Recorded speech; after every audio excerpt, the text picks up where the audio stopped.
after Chelsea manager Graham Potter deployed the best part of £220 million worth of January transfer signings against Fulham. Daily Star Sport considers what he got right and wrong in the 0-0 draw.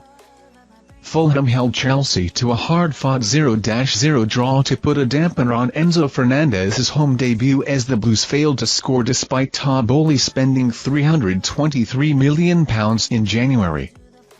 £106 million World Cup winner Fernandez was handed his first team debut by Graham Potter, despite joining the club on transfer deadline day. He almost capped a very promising debut with a rasping 30-yard effort which was a matter of inches away from finding the top corner. On an evening of debutants for the Blues, one of the old boys, Kai Havertz, came closest to finding the net when his lob finish hit the inside of the crossbar in the first half. While all eyes were on Fernandez and Mykhailo Mudryk, David Datro Fofana thought he had won the game in the second half when he expertly rounded Bernd Leno, dipped inside a Fulham defender and prodded the ball goal-bound, but his effort was cleared off the line by Tim Ream. This was a breathless, physical, and intense battle which deserved plenty of goals, but came across none. Daily Star Sport considers what Potter got wrong and right. Enzo Fernandez's full debut. There was a moment in the 8th minute when Fernandez carelessly gave the ball away and started a Fulham counter-attack. Within 5 seconds, he had won the ball back. That was one of the very rare occasions Enzo carelessly lost the ball.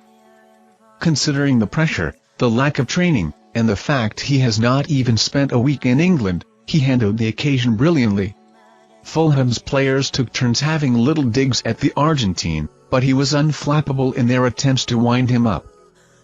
His distribution, composure, and ability to always find space in the most congested of areas will surely make him a pivotal component of Potter's midfield.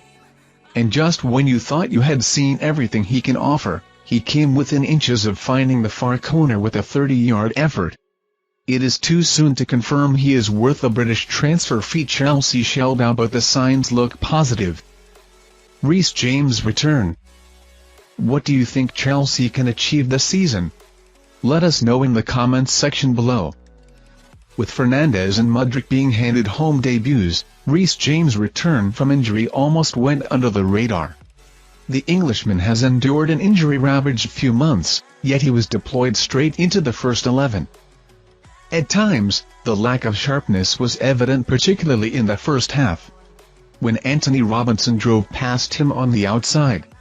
However, he did grow into the game, and his 60th minute substitution showed that the Chelsea boss does want to manage his minutes.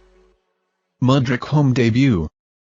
Chelsea fans were teased with a brief cameo of the Ukrainian's frightening pace during their 0-0 draw against Liverpool.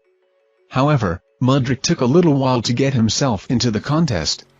A few underhit or inaccurate passes failed to find him when he was building up a head of steam in behind the Fulham defence. What is absolutely unquestionable is his sharpness.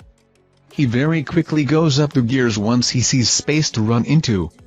However, he is not quite on the same wavelength as his new teammates, and that was obvious in the first half. He appears to have all the attributes, but it may have been too early for him to be placed into the starting 11. Potter appeared to agree as he decided to hook the Ukrainian off at halftime. There did not appear to be any injury. Mount and Gallagher midfield. When Gareth Southgate deployed Mount and Gallagher in the same midfield against Switzerland in March 2022, the England manager admitted the duo did have their vulnerabilities when played together. But we know that system can leave you a bit vulnerable to the switches to the opposite fullback, and the Swiss worked that out very well, which is why we made the change of shape in the second half, Southgate said after the match. Undeterred, Potter deployed the academy duo either side of Fernandez in the midfield. Their energy and pressing ability is better than most, yet Southgate's fears did appear to come true at times. Potter likes his midfielders to press opposition defenders high up the pitch, but this demand comes with its risks, particularly when they are up against ball-playing midfielders who know how to thread a pass through a midfield. If Potter has ambitions of deploying the pair together with Fernandez on a regular basis, he will have to stress test the duo on the training ground.